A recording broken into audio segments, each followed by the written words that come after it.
Few technical difficulties to start the day, but we are going to be okay. Nothing new. It wouldn't be YouTube if we didn't have a few issues. Okay, let's see. Are we live? Ladies and gentlemen, we are live. Good morning, or actually good afternoon to wherever you are. Welcome to this week's Xbox Factor podcast. I am one of your hosts, Mr. Boomstick XL. And as you can see on the screen, there only is two people at the moment. Unfortunately, the Welsh gamer could not be here today, and that's because I had to shift the podcast from Thursday to, of course, today, Wednesday.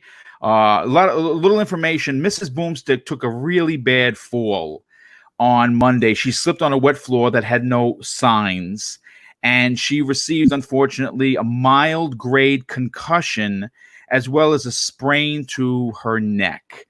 So tomorrow we have a follow up with the ER to make sure that nothing has obviously gone left. She is in good spirits, just sore as hell. So the last couple of days have been a little tough, but she obviously tells me that the show must go on, and she is just resting in the room as we do this show. But Zemi Games is also scheduled to be here. He's having some technical issues and should be back momentarily. But of course, with me, one of my very good friends, someone that I hope to actually meet, sit down, and maybe share a meal with one day, is none other than Gaming Forte, one of the finest community members that I know, and someone that I enjoy working with on a regular basis. Welcome to the show, dude. Yeah, man, trust me, you're gonna get a chance to do all of those things. More likely at E3, because I am actually going this year. Yes, so this is gonna be good. That will be a thing, and trust me, I am more in depth to want to meet you than anything too. So feel is mutual, brother.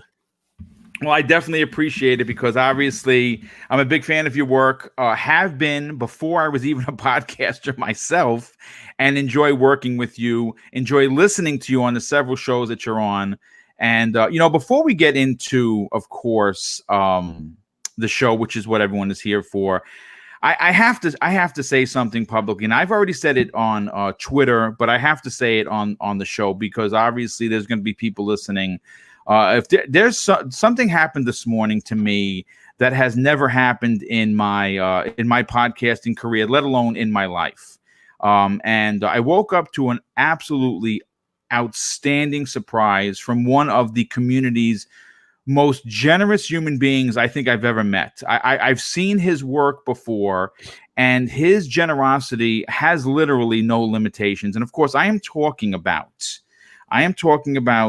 Wilmy Hood, who I'm going to be on his show this evening as a guest with Salty from the Saltiest Gaming podcast, and it's going to be an amazing show. But what I woke up to was a question, and the question was very simple. He asked me, what VR device would I be interested in? And I've always been interested in the, of course, Oculus Quest. It's just, it's a little expensive, and, obviously it's the holidays, and, the family is always going to come first with Mr. Boomstick. Family, friends, they come first. And then obviously I have more than enough games to play. So not having it is fine. And he sent me the next message privately on through DM on Twitter was, "Hey, I just want to let you know I sent you $550. Go buy the Oculus Quest."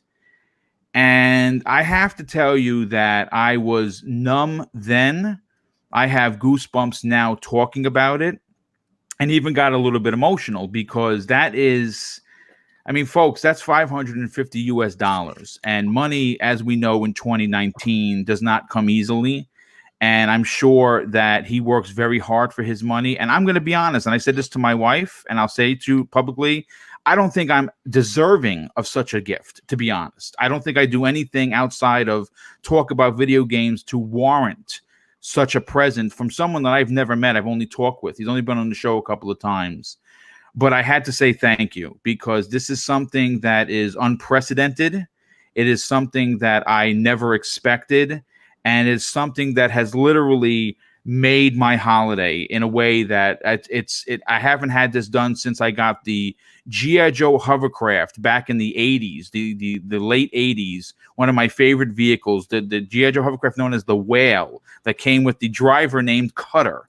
The same feeling I had back then, and I think I was maybe 10 or 12, I have now as almost a 50-year-old man. So a big thank you, and I just wanted to make that public. But look, man, the biggest thing to know from all this is people think that we just want to share our, people just think that we just want to share our gaming news and knowledge with people just because it keeps us busy. And half the time they think we just do it just to, be in this limelight of people in the community that people can just come to for everything. But we mostly just do it because we just love to do it. And we do it because people do like listening to the things we have to say. And when you get something as significant as that, it kind of puts everything in perspective. It makes you feel like you're more than you actually are. And it's because people actually give you don't realize how big your voice really is until people start going out of their way to do little things like that. Because like you said, all we do is talking to a mic. We sit down, talking to a mic once to 2 to 3 times a week.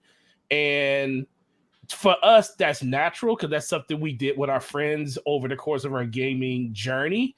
And to see somebody spend their hard-earned money that way, people have more money than they can spend, but this is what you do with your money. And sometimes people decide to do nice things like this for people and surprise them. And look, man, I am a huge component of people, showing their support in any way that they can. And Woomy Hood, man, that's a really good thing that you did there. Something that you never have to do. Something that people in our profession never actually expect to happen to them. But it does give you the support to know that people out there actually truly just care about you, because that's something you do when you just truly care about an individual for what they say and what they do, and the things you bring to their life. Because certain shows, you listen to them just because it makes your day better. And I think that's something that, Boom, you do for a lot of people. And I think that's part of why your channel is as good as it is, and the success that you have from it, and the people truly care about you that way. Well, that's really kind of you to say, dude. Thank you very much. Honestly, like I said, I'm always surprised by the generosity of this community. It really, really does surprise me each and every time, because I'm a more of a giver than I am a taker. Mm-hmm. I've always been that way. I think most people should be that way. Now, again, my father always told me, never be afraid to take something, but make sure you give it back tenfold. And that's what I think. I like to think that I do, but I don't do it with the anticipation of getting something on the back end, because that's not the way to be. Do things from the heart. And like my father always used to say, God rest his soul, good things will happen and the back end. And this is one of those things that, even though I still feel undeserving of such a present, to be honest with you, I'm gladly, I've already ordered it.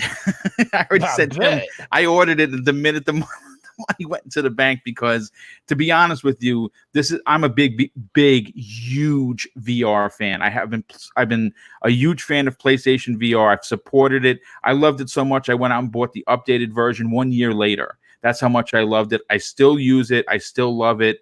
And this is something I've always been eyeing, and especially because I'm a huge Star Wars fan, I got the Darth Vader game for free, which is ridiculous. I cannot wait. I'm going to do an unboxing for this, but let's welcome Zemi Games, who figured out the problem. Welcome to the show, Zemi. Well, I didn't necessarily figure out the problem, but I just stopped using Chrome and I downloaded Firefox really, really quick. And it works out great. I don't understand why. I love this new software that you're using, but I don't understand why it doesn't use Microsoft Edge. That kills me. It kills me deep down in my soul. But I'm here thanks to Firefox.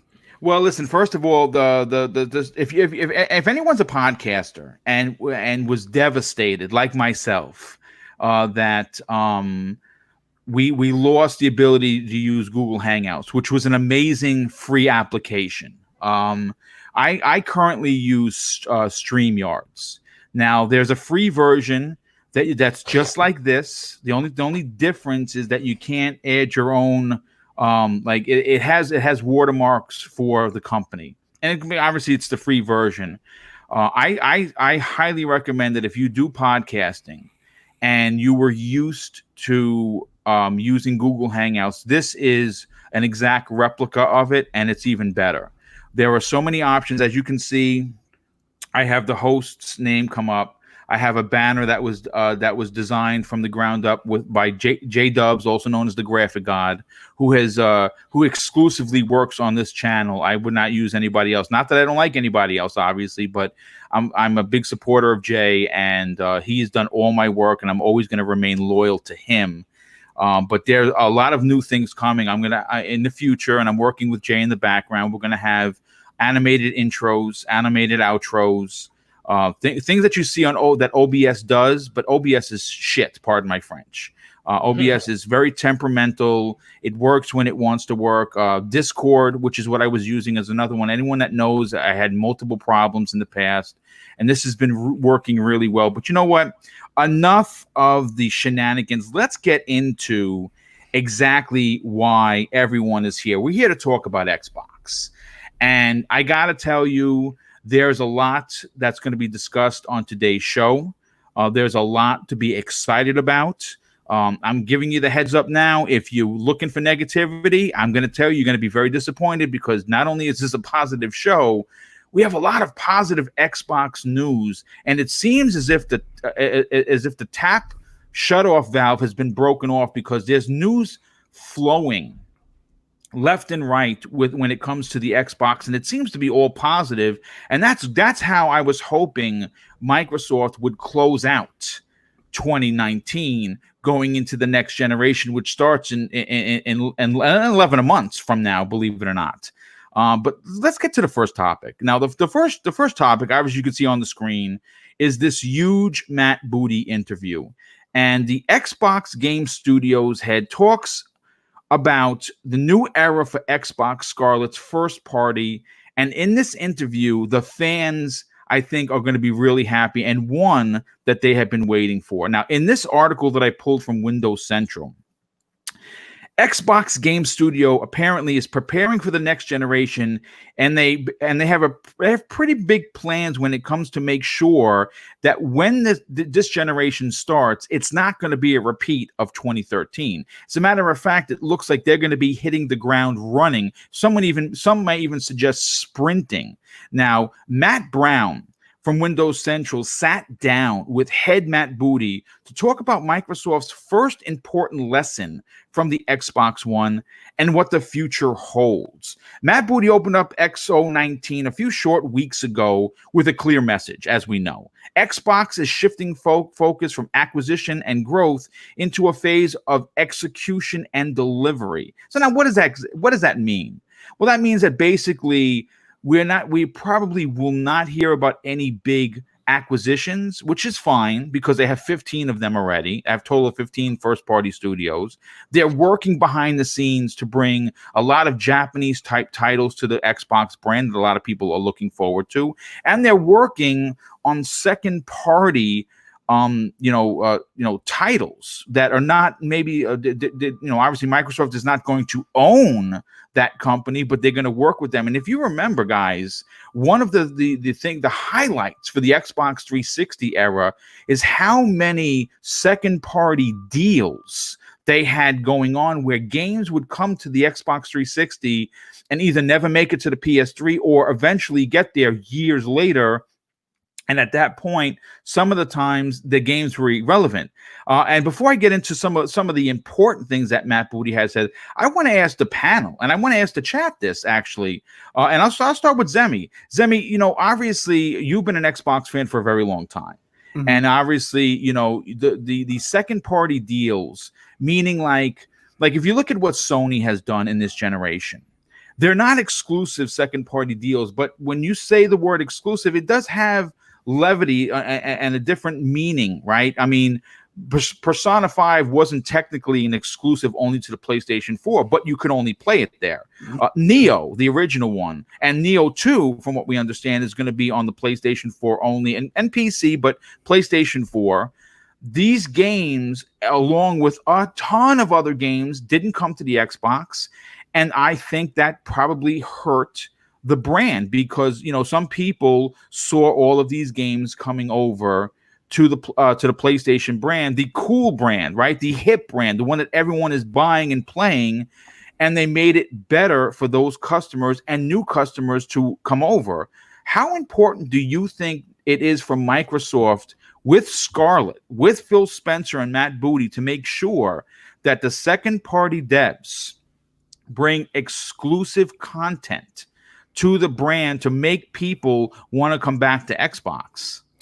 I mean, to be completely honest with you, it definitely helps Xbox. You know, we kind of talked about this last week during last week's show, and it 100% helps Xbox. There's no denying that. I don't think it is the most important, most crucial thing to help the platform move forward. I think first-party games do a lot more for the console. And my biggest concern over second party is, you know, first off, you know, there's a lot of people out there, a lot of PlayStation fans who played Life is Strange and don't nod. They're working on this new game. Yes. Tell me why. Yes. A lot of people over on the PlayStation side of things are really going to want to play this game. And I don't think, you know, I don't think someone should have to be required to change the platform that they want to play on or pay, you know, $500 for a new console. Of course, it's a little bit different because we have the xCloud, and, you know, you're going to be able to play on your phone and possibly other places going in the future. But that's, you know, not 100% sure that you're going to be able to play it on a TV necessarily.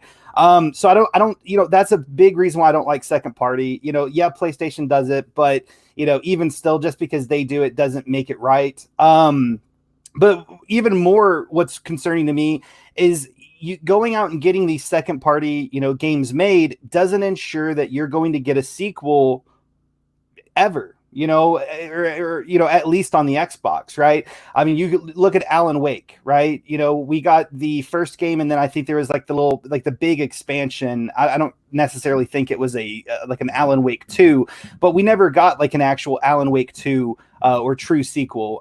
Quantum Break is another example.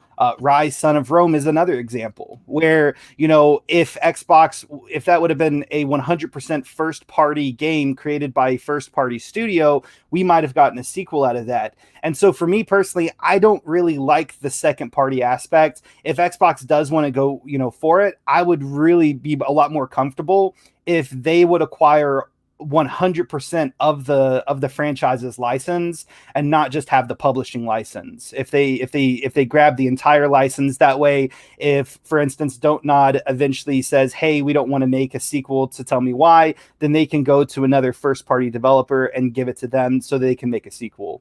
So, you know, for that reason, I'm not super huge on the whole second party aspect of getting other developers to make games for you. You know, it makes sense for Xbox to do that. It's definitely beneficial. But for me, for a gamer in the long run, I just don't. I think it's very concerning to get those sequels of those games that we really, really love. Because, you know, just historically from Xbox, you know, during the, you know, a little bit in the 360, a little bit in the Xbox One area, you know, we just haven't seen very much, you know, come from sequels of second party games. You know, I understand your point of view, and it does make a lot of sense where you do have concern for a sequel, but at the same time, when you're trying to you got to remember this. Obviously, this is a business, right? We look at it from fans, and I'm not. Listen, I support all three consoles, proudly support, and now, thanks to Wilmy Hood, I'm going to be supporting another brand or another, you know, console in regards to the VR Quest. And I'm happy to do that because as a gamer, and I want that to be first and foremost. When you think of Mr. Boomstick,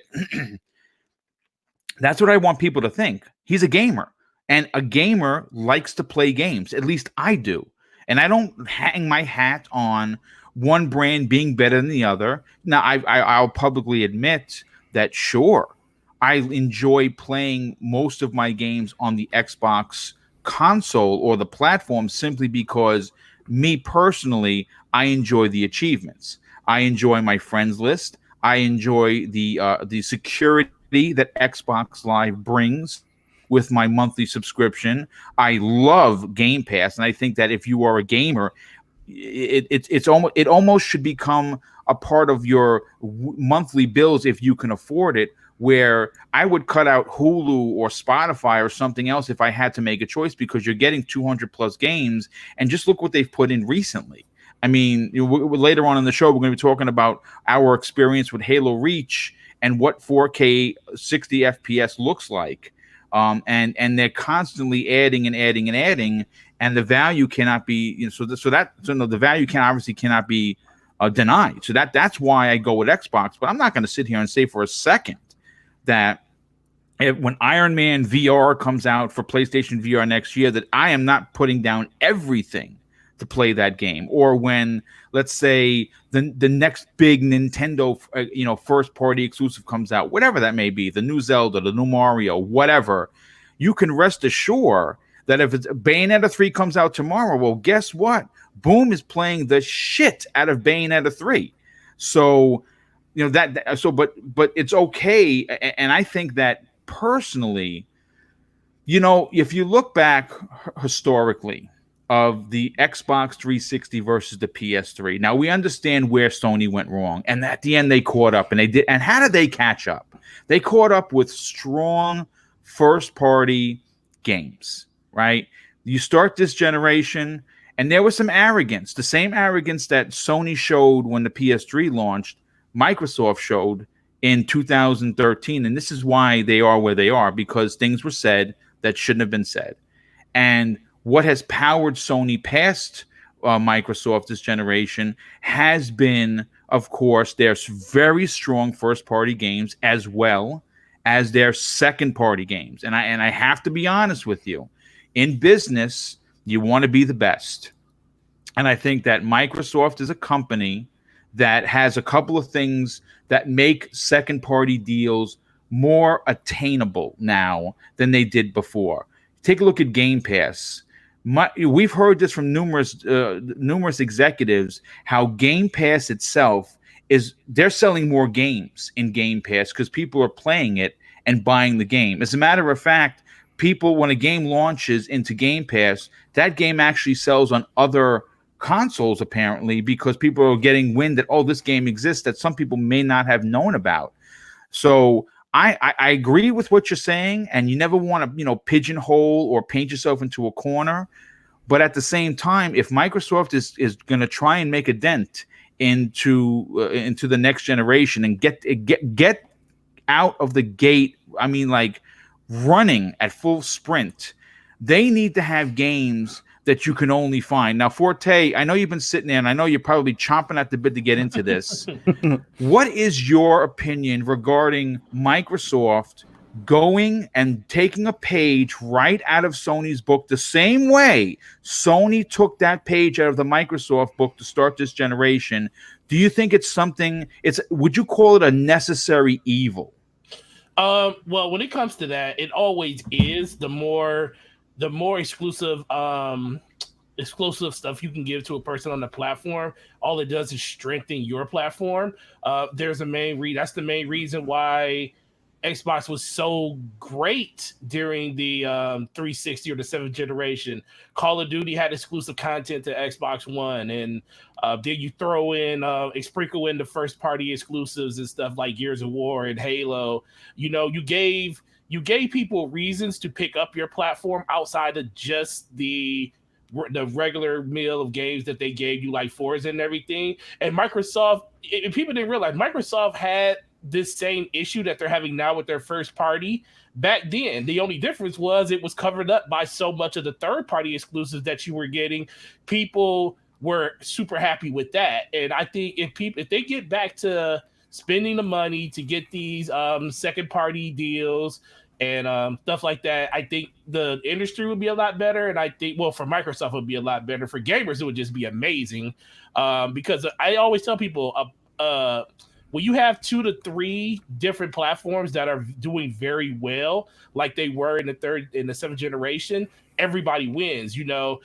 the Wii did really well just because it hit that casual market and it gave people that normally didn't even play games a reason to play games, and that gave that basically emboldened them to want to make something more out of just that system. That's how we got the Wii U, even though it didn't do as well as it should have done.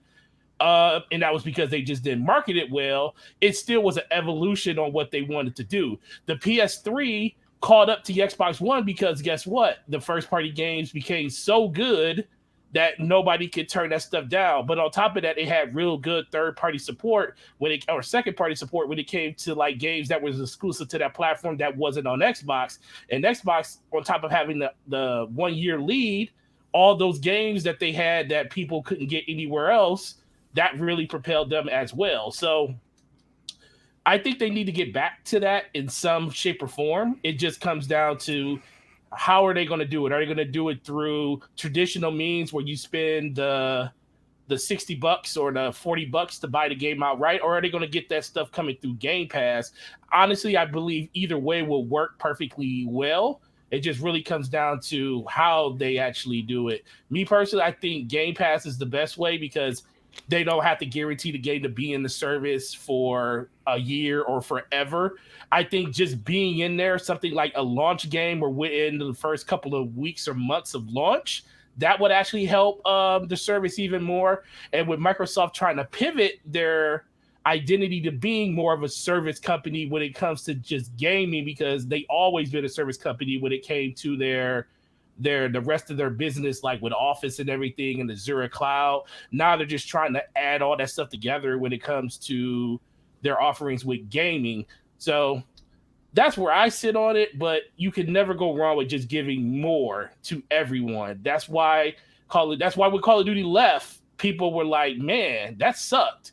And that's why a lot of people left to go over to PlayStation, because you understand that's a reason for you to play on a platform. Yes. And if your friends start doing it, guess what's going to happen? The rest of your friends are going to follow suit, and that's how PlayStation got that huge lead in that first year. Because guess what? PlayStation's offerings for the beginning of the generation were just as sparse as Xbox. Yes. In fact, I would even consider them a little worse. Yeah. I mean, if you look at what opened up both consoles in regards to launch games, I think Microsoft had a better. I mean, listen, I bought all the launch titles for the PS4. I bought them all, but in quality, they weren't up to par.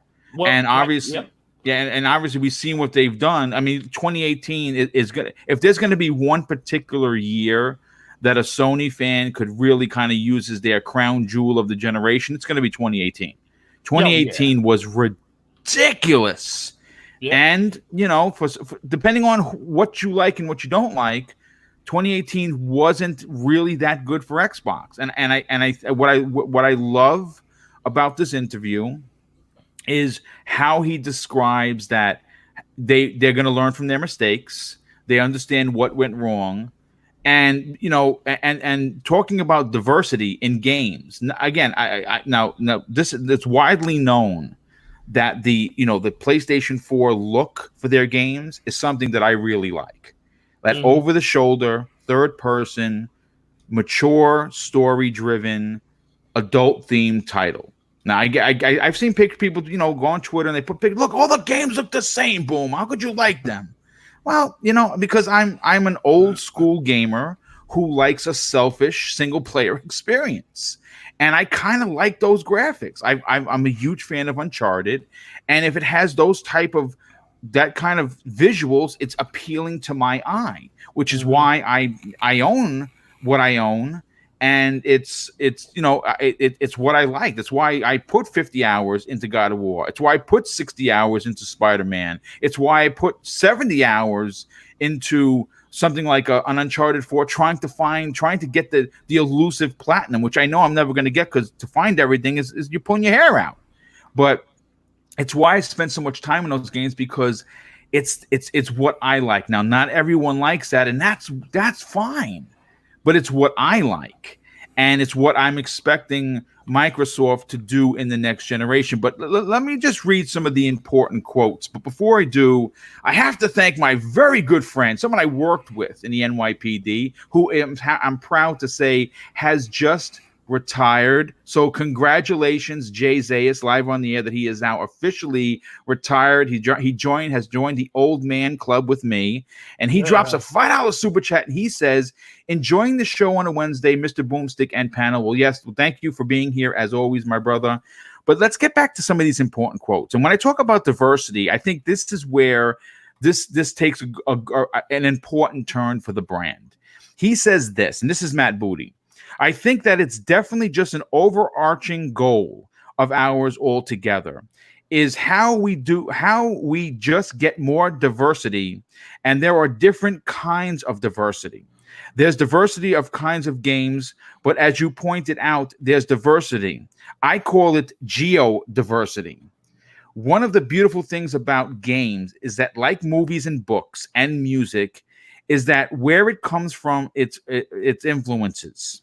Music that comes from South America is different than music that comes from Western Europe. And games that come from Japan, you have a different style and sensibility than games that come from Europe. Microsoft has dropped hints of any now this is moving away from what Matt Booty has said. I'm going to come back to what he had to say about the Asian acquisitions. As it stands, Microsoft hasn't dropped any new hints about a planned Asian acquisition, though there's heavy rumors that one is coming. And we know that they want to get a foothold in that Asian market because, quite frankly, it's a market that they failed on the OG Xbox, they failed on the 360, and they failed horribly with the Xbox One.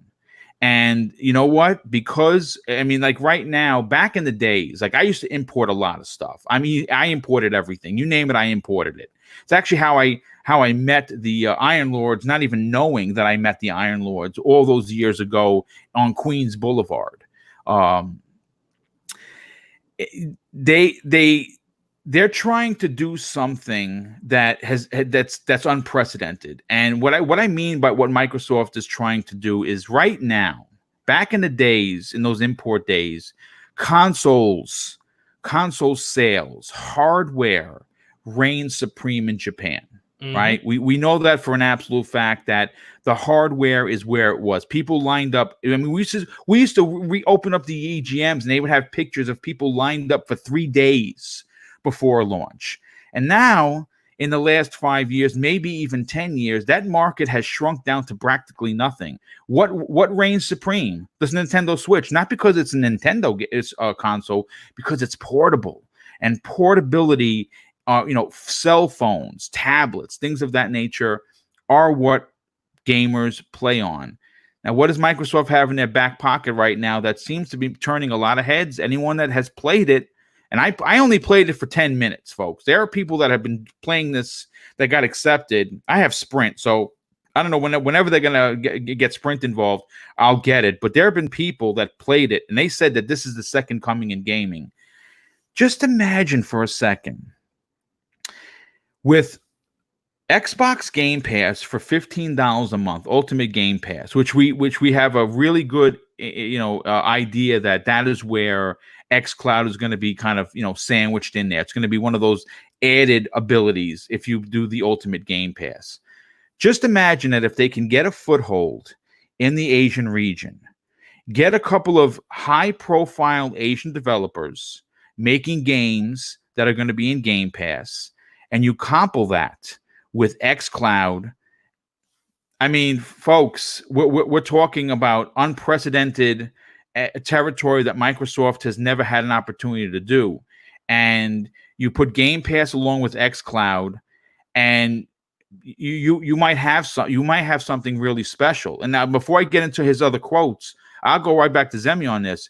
For you personally, as someone that's obviously a content creator, you're a podcaster like myself, you're on numerous shows. In your opinion, how important is it for Microsoft as a global company to get everything off the ground running? Do you think they have a shot in these Asian market with, of course, xCloud and Xbox Game Pass in tow. Yeah, absolutely. I mean, I've said it before, like on a previous podcast. I don't know where I said it, and you kind of pretty much just said it right there. But in a way, I look at the xCloud like.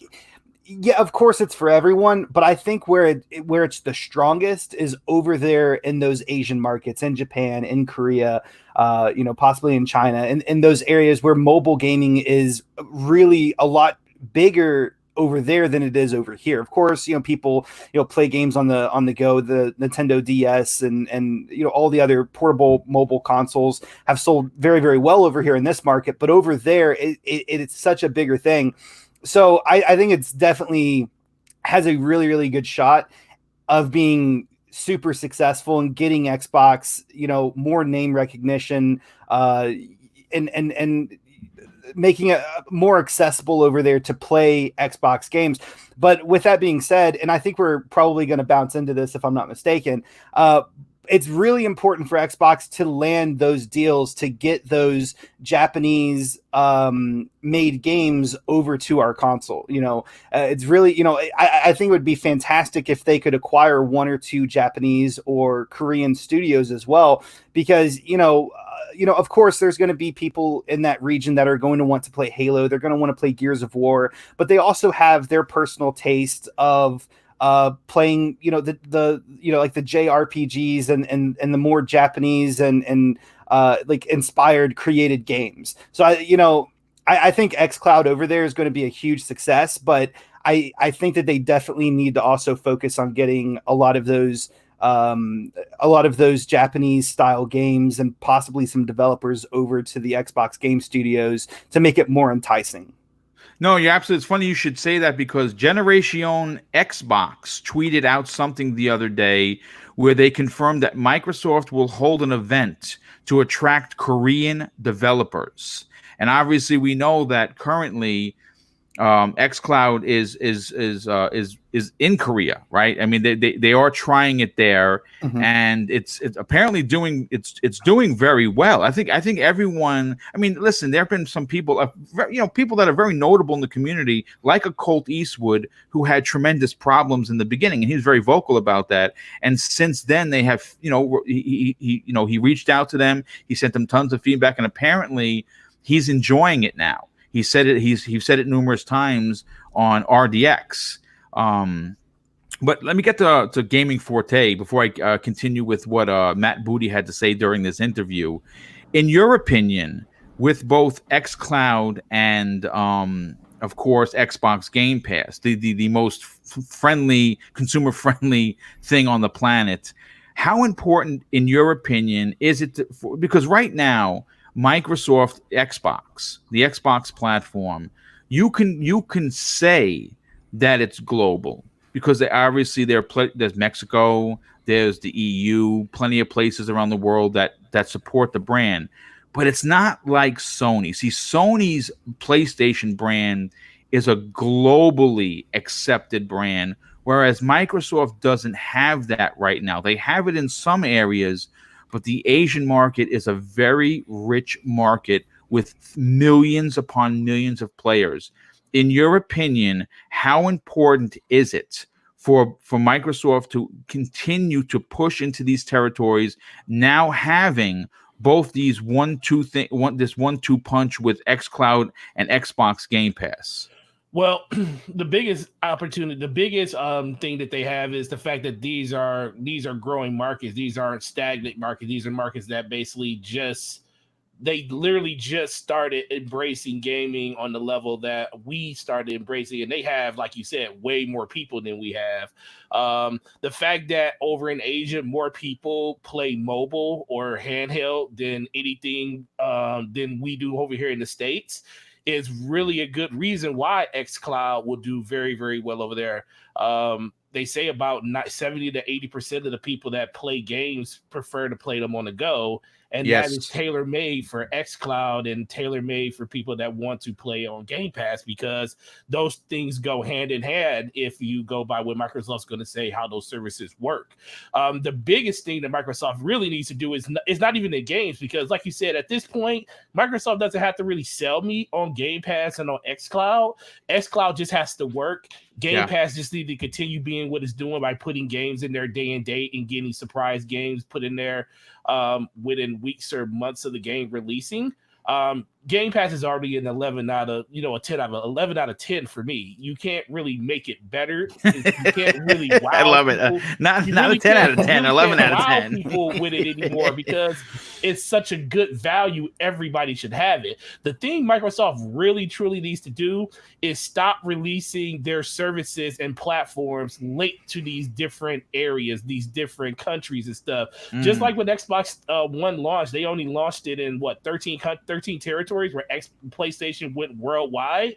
And that's another reason why they start so slow, because if you have to wait for something, I'm sorry, most people aren't going to wait. There's a reason all of us are probably going to play Final Fantasy VII on PlayStation, because we all, as much as we know they haven't announced it for Xbox, we know it's coming to Xbox. It's going to be on PlayStation first. Most of us aren't going to wait for the Xbox version to play that game. And that is the purpose. And that's the same thing that I think they need to do when it comes to releasing these features in these different services in different territories. They need to find a way to adapt them to come out first, and not first, but around the same time in all those areas. If they can do that, then it's more of an apples to apple comparison, because you get a chance to see how you stack up day one versus other people. Because we talked about money and how people's financial situations are throughout the year. I'm sorry, everybody can't afford to pay different amounts of money or have different amounts of services. Usually if they find one service, as long as it's good and adequate for what they want it to be, they're going to stick with that, even if the other service is better. And that's how consoles work for them, and that's how a lot of other things work. So Microsoft really needs to dig into that fact that we need to make sure our stuff is available for these people to get day one in all these different territories. And I think that will make a drastic change in difference in how people's perception of what their services are going to be in the future. But overall, they are doing great, and I don't think they could do any better when it comes to the service side of it. Just keep doing what you're doing and just make the first party. And we just got to wait for the games to release on that, because they got the studios. Now it's time for those studios to execute on what most people want from the developer. Well, not from the developer, from the gamers themselves. Well, listen, real quick. First of all, everyone had a magnificent point, and I have to jump into something. First of all, I have to thank Has, aka OG Neutral Gamer in the chat. He just dropped a massive breaking news story. Apparently, Jason Schreier from Kotaku has just leaked that the Xbox Lockhart does, in fact, exist, and it's a diskless system that apparently is going to be launching at the same time. So we're going to stop this particular topic because I think we've beaten this to death, and we have to go into this because this is breaking news. Now, I pulled up the story while you were talking, and yes, I can confirm that Jason Schreier is in fact reporting from a leaked source that this console, this Lockhart console that was rumored originally, then debunked by Microsoft, apparently is a thing. So I want to go into this because apparently, not only is it's going to be just a streaming box, which is what was rumored originally. No discs. It's going to be very like basically the sad edition that sold very well in Europe, by the way, which took NPDs. Are you going to be able to download games on it, or is it just streaming? Yeah, okay, well, so no, you're going to be able to download games. So it's like the Xbox One S all digital, just pretty much exactly. Okay. It's just a cheaper version. And as we've heard, we know that we're getting new CPUs. We know we're getting new GPUs in these consoles. And apparently, from rumors, again, this is just rumors that the Lockhart was supposedly going to be cheaper, but slightly more powerful than the Xbox One X, and that's really saying something. And we have to dive into this. But before we do, I have to thank Scrub Nurse for not only being here, but he drops a very generous $2 super chat. He says xCloud has been awesome. Yes, he has been playing it himself, because I remember when he tweeted when he got it, and he says it's a game changer for Xbox. And I'm glad that you're having a good time with it. I'm going to be honest with you, I'm slightly jealous. I have the new S10 and I have nothing to play on it because I'm not playing mobile. I want my damn Xbox, the xCloud, but hopefully they do that soon. But let's get into this breaking news, which very rarely happens on a live podcast. So a big shout out to, of course, the individual, I'm trying to find him, that broke it, Has, aka OG Neutral Gamer. Thank you for the information, dude. I really appreciate that. So, okay, I'm going to go to Gaming Forte first on this. Now, this obviously, listen, I'm going to be the first one to say I'm not a big fan of Jason Schreier. I think that he's very coarse. I don't like the way he talks to gamers. I really think that he puts himself on a high totem pole. Now, I'm not going to say he's not a good reporter. Not going to say that.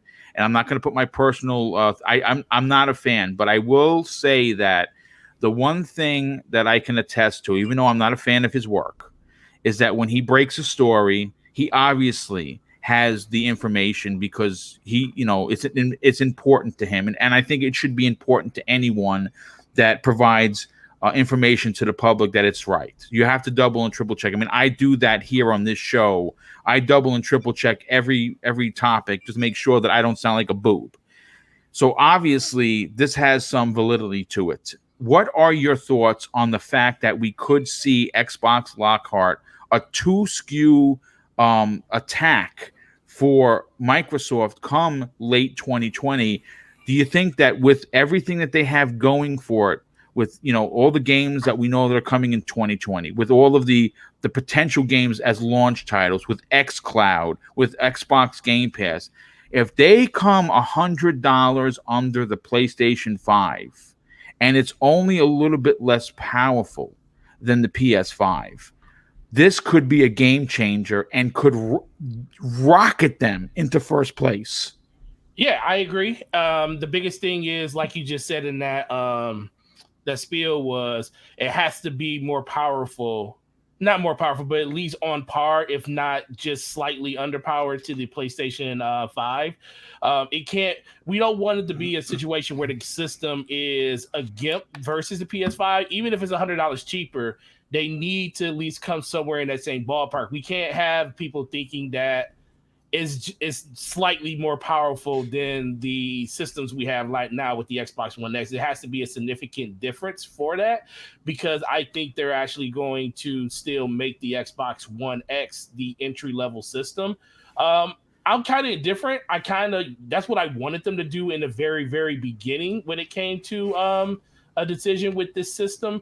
But then I started thinking about it, like, why would you just not make the Xbox One X the entry model? Why wouldn't that be the Lockhart? Because ultimately, I think they haven't even gotten everything out of the X that they should have gotten out of it. I agree. I think there's still some headway room for sure. There's so much headway left on this system that they can still work with.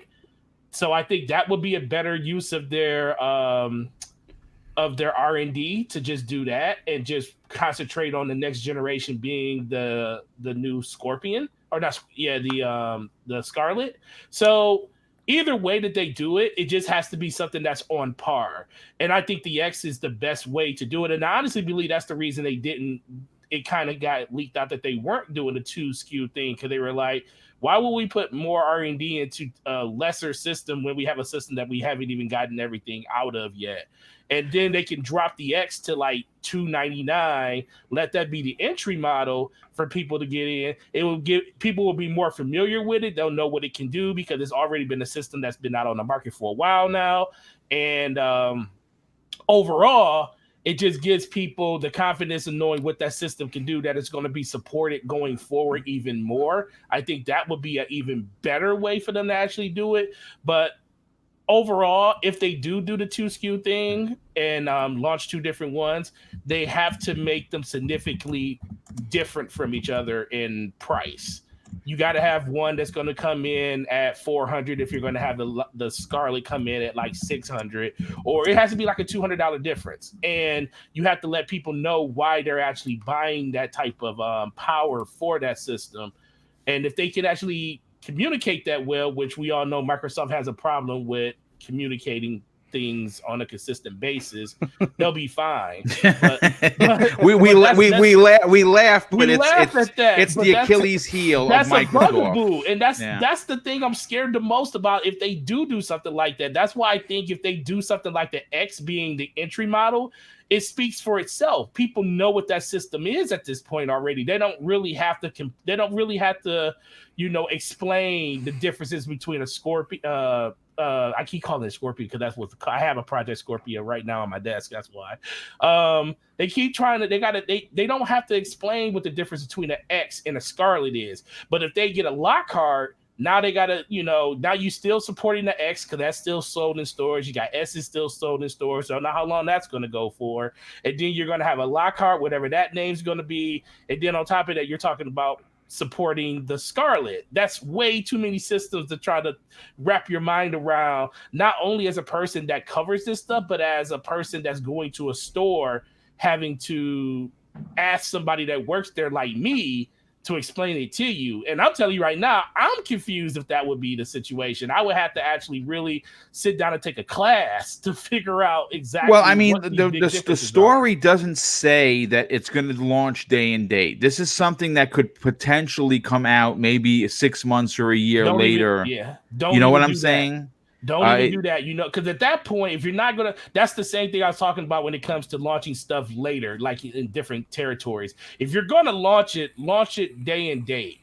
I mean, because at that point, if you're gonna launch a system 9 months, 6 months to a year later, why won't you just save that and give us a mid-gen refresh 2 years after that, like you did with the X? Give us a better version of the Scarlet, unless you're saying that the Scarlet's going to be the last system that you're going to support going forward. No, they've already said that there's consoles well after this. And we're going to go off what Microsoft says about that. That's why I think it needs to be that way. Don't give us a system a year later. That's just bad optics. You giving us a system a year later that's not as powerful as a system that you gave us, in 2021. So yeah, it's understandable for the people that probably haven't got in to get that one.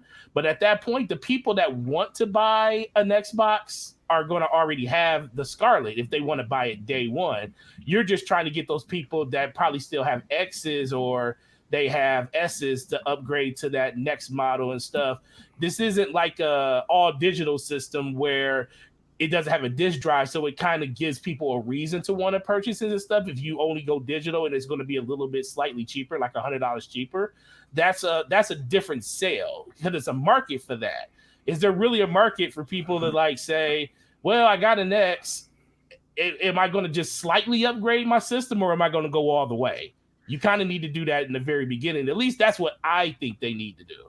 Well, I mean, listen, the bottom line is that, I see there's a lot of people going back and forth with the price of what the console is. I can assure you, based on someone that likes to play, I enjoy numbers. I'm a numbers guy. I always have been. Right. And I'm going to tell you this right now. There is literally zero chances that the Xbox Scarlet is $599. Folks, I know that there's some people, I don't know if you're trolling or you're just trying to be silly or they maybe even think it's the truth. There's absolutely zero way. And how do you know that Boom is telling the truth? Well, besides it just being my opinion, we have to look back to what Phil Spencer said during XO19. He assured the interviewer that the PlayStation 5 was not going to that the Xbox Scarlet was not going to be outdone by the PS5 regarding price and power. Okay, now as we know, and we're going to talk about this in the next story, there's been a lot of talk about the dev kit being less powerful than the PlayStation 5, and like I said, I'll save that for this because that's the next topic we're going to talk about, and of course it's false. I'm telling you right now, it's going to be $499. And if they do release, I saw someone in the chat put down that the diskless version of the Scarlet, which of course we know is the Lockhart, would be $350, and that the Scarlet would be $500.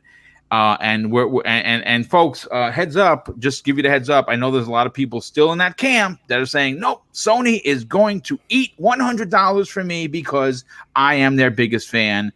I'm here to tell you that you need to stop the shenanigans, because it's going to be $499 as well. There's just too much tech, too much power, and too many components going into this monster that both these platforms are going to have to expect a $400 PS5. And if you think that, oh no, but Sony, they can take a loss, sadly they cannot. They are nowhere in a way financially set like Microsoft, and even Microsoft, being the trillion-dollar company they are, would not want to eat $100 per unit as well. But Zemi, let me get your opinion on this, because this is obviously going to be a raging debate in the next week or so.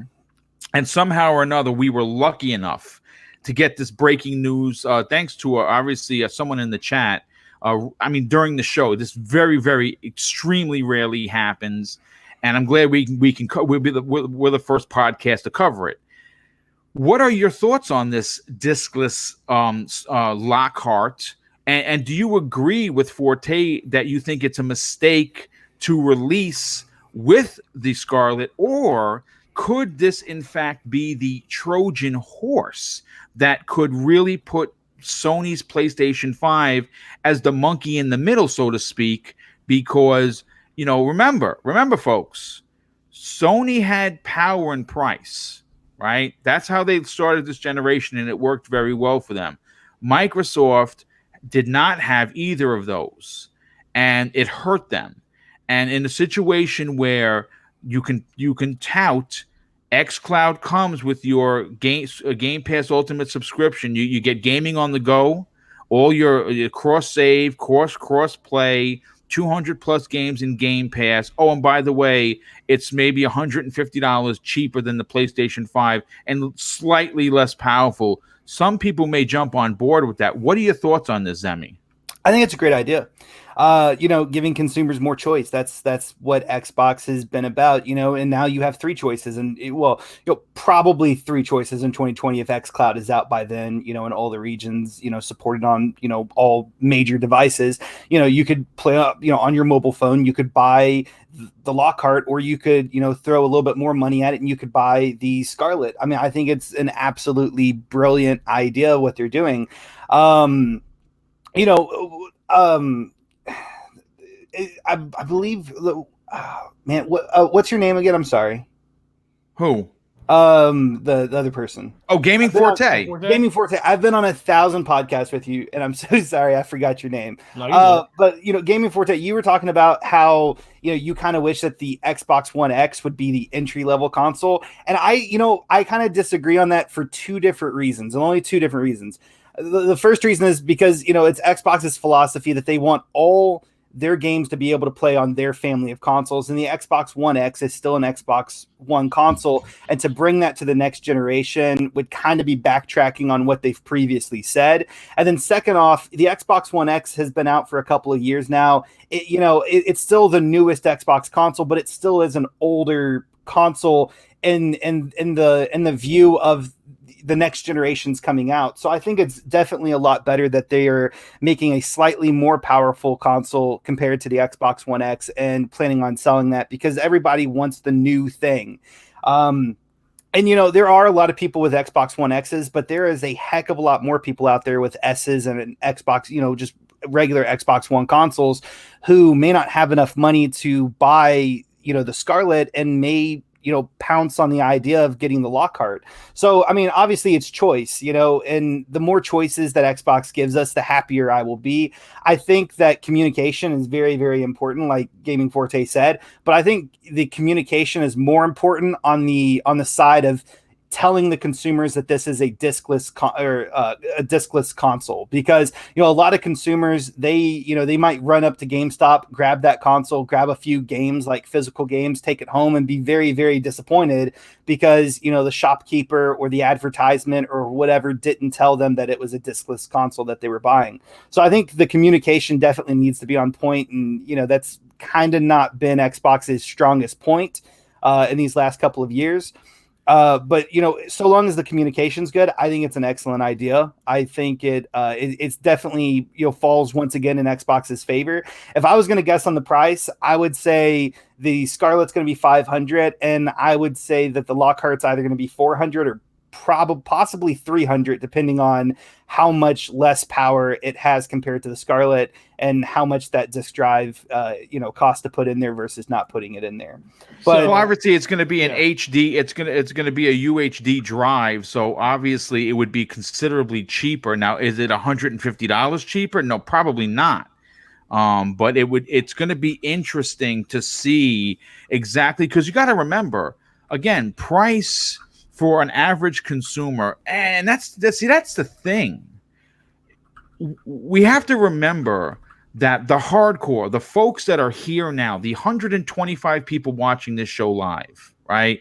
The people on this panel, we're the hardcore, right? Mm-hmm. We care what goes on in the gaming world, right? We care that we're on social media talking about it. We're listening. I mean, like, for instance, I listen to at least a dozen other podcasts on top of having 3 shows per week because I just enjoy gaming that much. And I am the 10 or 15% of the consumer base per platform.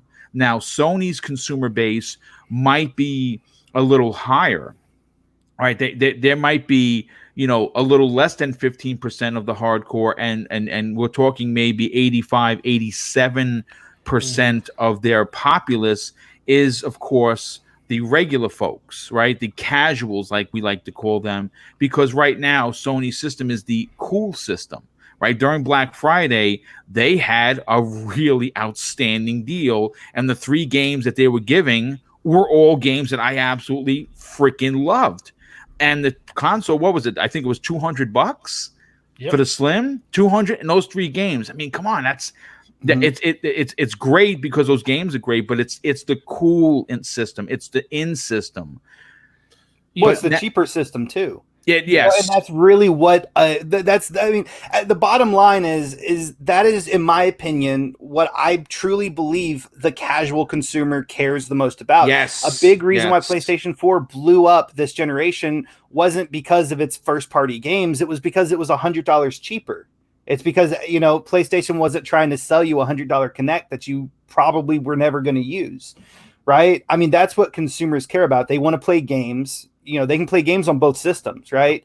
And they want they want the cheapest option possible. That's generally speaking what a casual consumer is going to want. It's funny because I'll come at the end of what do you have to say, Gaming Forte? No, it's like I just wanted to reiterate on what he was talking about. And Zimmy, I think you're right. The biggest thing is it comes back to the messaging part. For me, I agree. I don't think the Xbox One X should be the entry point, but Microsoft's messaging has said one thing, that they're going to support systems going forward. Now, we know that sooner or later they're going to phase out systems. We know like the original Xbox is going to be phased out because it just isn't strong enough to run some of the newer games. It barely can run games now. Star Wars exactly on that thing.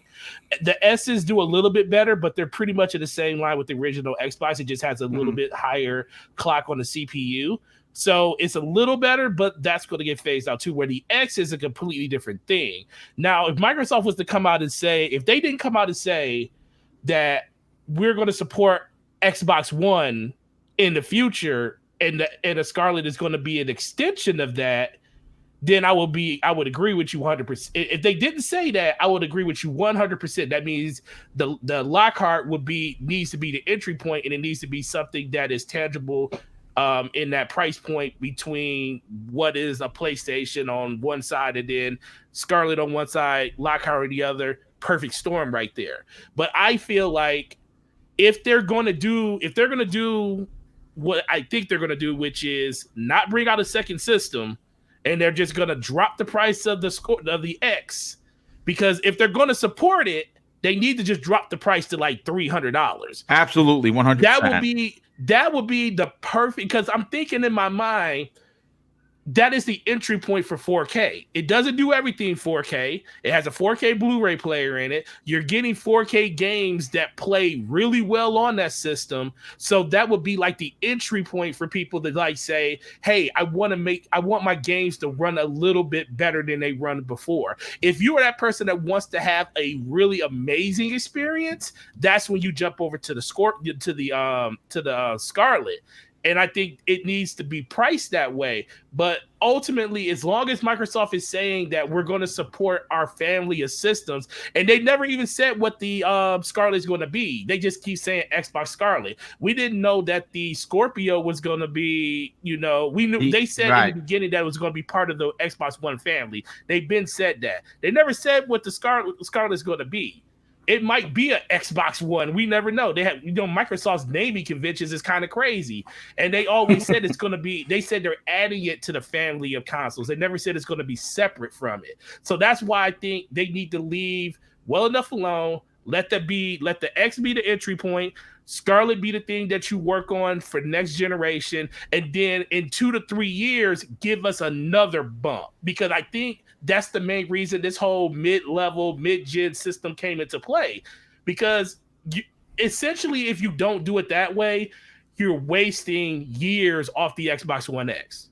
Because by that time it had been out, 3.5, almost 3 years by the time, yes. 3 years by the time it came out. That's not enough for that system to have actually hit its stride because it was being held back by the older systems. The older systems weren't able to push it, where the X is a little bit more beefier in the GPU department, where it can actually do a lot more things that the other ones couldn't do. And I think that would give that system a chance to actually spread its legs a little bit more once they distance themselves from the beginning of the generation and go into this new generation where it's going to see new light. But I agree with you. If they were to come out and say this, then I can understand this whole 2SKU thing. But like I said, this is Microsoft's their explaining of different things when it comes to what's going to not work that with strong this, point for sure. That is the problem. Yeah, no, real quick, I have to thank Sifu Poetic X Initiative for the outstanding and very generous $5 super chat. He says, what if all systems are supported similar to scalability of the PC? That's interesting, but I think that everyone wants to be better than the next because obviously, when you can put you're the best on your box label, that's obviously going to sell more consoles. And Studio Nintendo Direct with the outstanding and very generous $2 super chat. He says, can't stay long. I got to head back to work. Stay legit. And we certainly will. And of course, Sifu X Initiative drops an additional and very generous $2 super chat. He says, right. Stay and the it says Forte. Oh, Forte and the S and the Fat will be streaming. Yeah, I think they're gonna wind up just phasing those bad boys out. I think at this point you have to, because it's dead weight. When you're gonna have that. But see, here my point is this, and we're gonna move on to the next topic very shortly. I think that Zemi hit the nail on the head. When you talk about the casual market, price is king, not power, okay? Because the reality is this. Someone who played God of War, let's just say on the Slim, had just as much fun and the game looked just as good as if you played it on the $500 or the $400 better version of the PS4 in the Pro. I think that someone that played Gears of War 5, for instance, on the S had just as much fun and it looked just as well. It looked just as good. Then it, obviously on its counterpart on the X, it ran and looked better, sure, but they had just as much fun. And I think that if you have a new generation and you have xCloud, and you have Xbox Game Pass. See, I keep bringing those two things up because it's something that Sony does not have. Yes, Sony has something similar, but they do not offer the value that you get with. I mean, listen, I've said this before. I am in the rah-rah camp, that I am begging and pleading that both Nintendo and Sony adopt the same principles, because I will sign up for those subscriptions in a second. PS Now as it stands, is certainly not for me. And yes, it did do better. It did 50% significant jump in subs, but it's apples to oranges when you talk about Xbox Game Pass versus PS Now. And why is that? Well, PS Now does not support day-and-date releases.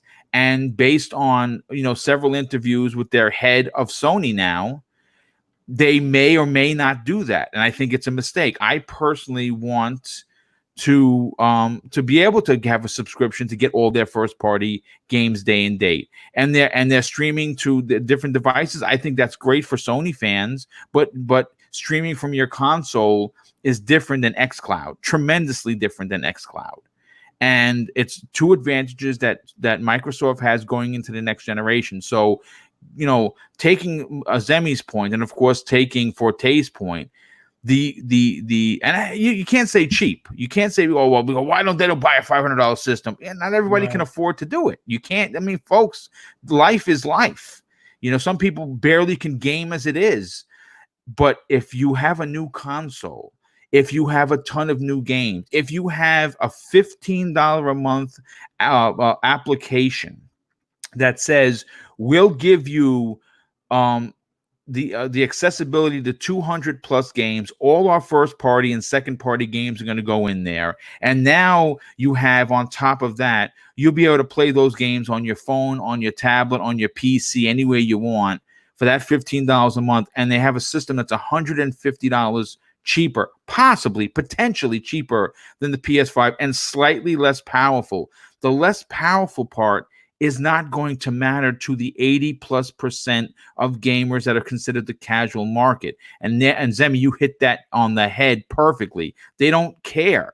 They don't care because they're not like us in the chats, tweeting about it, talking about it, listening to podcasts. They just want to play games. And what do they want to play games on? The cheapest way possible that gives them the most bang for their buck.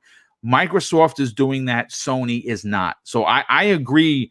I know that Forte, you do make a lot of great points about confusion and messaging, something that's an Achilles heel for Microsoft. But at the same time, if this Lockhart does launch, I think it's going to be that, it's going to be a surprise. It's going to be a surprise, but not because we kind of knew about this. But I still consider it Microsoft's Trojan horse. And remember, there are 100+ million PlayStation players, and they're not going to abandon the PlayStation marketplace because they're invested in that marketplace, most so through digital distribution.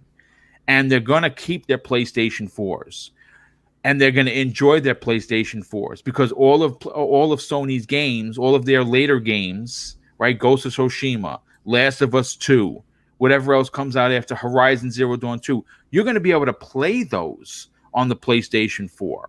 So they're not going to be necessarily racing to upgrade to the PS5. But if by some chance they skipped out on the Xbox platform and they're like, well, wait a second, I can get 200 games, I can get gaming on the go, and the entry price for a new console is $150 cheaper, you may get a lot of people to come back over to back over to Microsoft. Now, I'm not saying they're going to abandon Sony. Not going to be trading in their PlayStation 4s because most of them have a very heavy digital library. But they still could come over, and that's what Microsoft wants to do. Get those people to own multiple consoles, and they're going to get people playing on their console, on their platform. But anything else would anyone like to add to this particular topic before we move on to the next one? No, man, I think you hit it all on the head right there for me. I mean, I think, exactly. I think you hit it on the head. And I think like the main thing to take away from this is Xbox wants to get people back onto their platform one way or another, regardless of where you play. If you play on a mobile device, if you buy the cheaper console, if you buy the more expensive console, they want to pull you back into the Xbox family. And them, giving you three options to enter back into Xbox, I think is a fantastic move. Yeah, you know what? Before I move on to the next topic, I normally don't like to bring the show to a screeching halt. First of all, I don't know who Furious One is, but first of all, I think that if you're trying to be insulting, yes, you have just publicly insulted me, How are you attacking me in all caps, telling me that I should take a bookkeeping course? It will make me a better podcaster. Well, I'll tell you what. Any fucking time that you do as many shows as I do and do the work behind the scenes that I fucking do to make these shows important and fun for everyone, you should run your own podcast, invite me on, and then maybe we can go toe to toe on who's a better podcaster.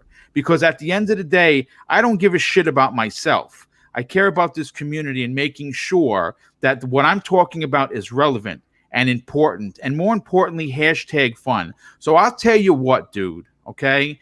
If my podcasting is bothering you, then step the fuck off. And don't hit me with insults, and don't hit me with all caps. Because if I see it again, I'm just going to remove you from the scenario. And I apologize for stepping out and cursing, but I am not going to be insulted live on my show as hard as I work. So let's continue on. And before we do, I have to thank Dreadpool for the outstanding support with his $5 super chat. And he says, all current Xbox systems can be scaled like PC, including xCloud. XBS One can even stream xCloud HDR. Yeah, and I believe that Microsoft said that. But again, I want to apologize for my recourse. I don't like the curse.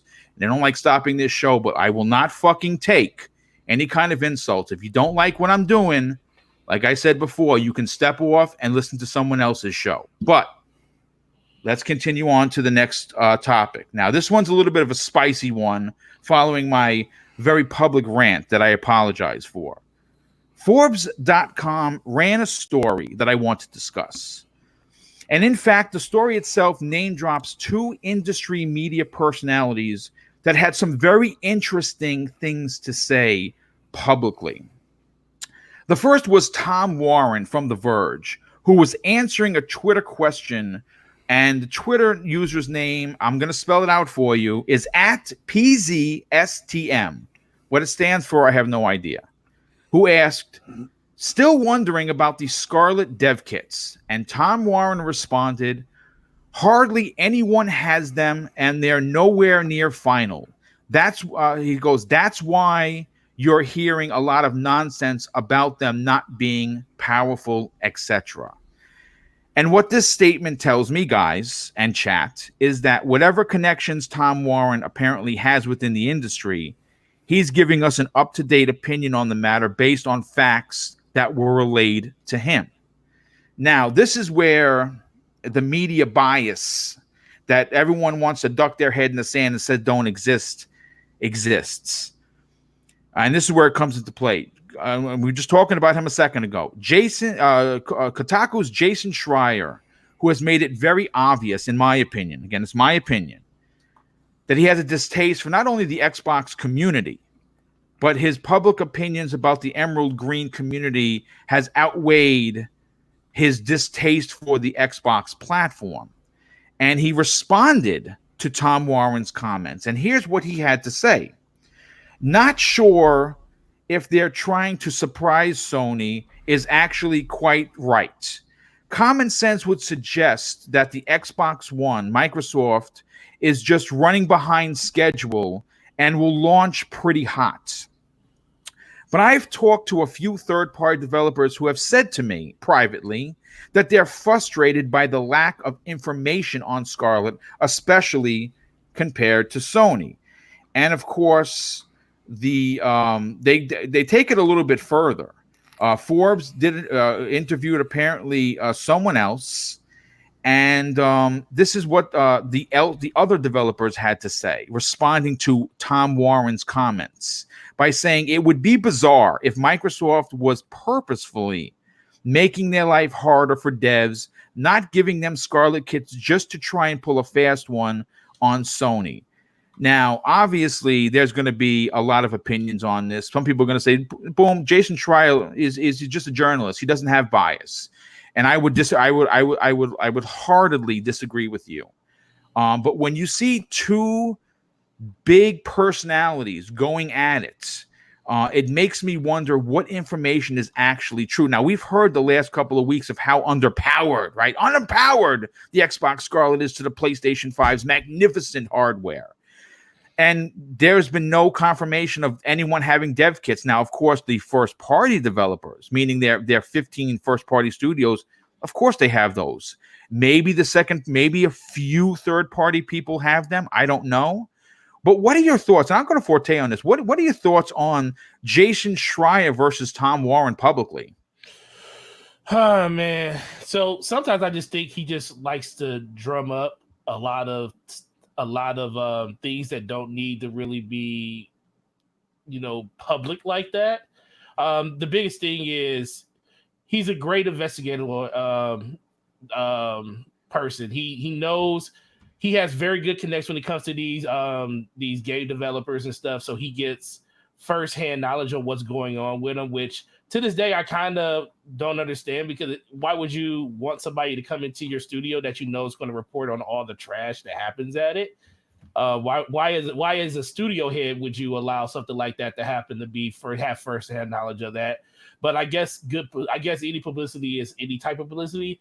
Sometimes I just think he's just off the rails with some of the things. It's not an attack or anything. I just think, in this age of trying to stay relevant, we all know Kotaku is going through some harder times and stuff. Has been reported that the site is close to thinking about closing down, and that affects Jason Schreier and his job and everything. So, the number one way to stay relevant in other people's minds is just going after people for just the littlest things that you think you should be able to do. And I honestly believe that's where most of this actually comes from. And you're going to see this more and more from those type of investigative reporters and stuff when it comes from stuff like this, because that type of media is starting to die. And the only way you can make yourself stand out is by doing stuff crazy like this.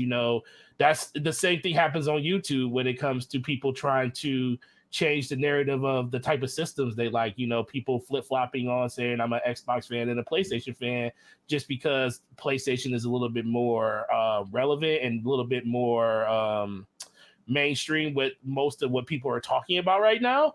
And I see this being the same thing with that. He's picking fights just to pick fights. And, trust me, sooner or later, either he's going to reform and get better at his craft and just live off the morals of the things that he does as an investigative lawyer. I mean, a lawyer, Jesus Christ. As an investigative, he might need a lawyer. Yeah.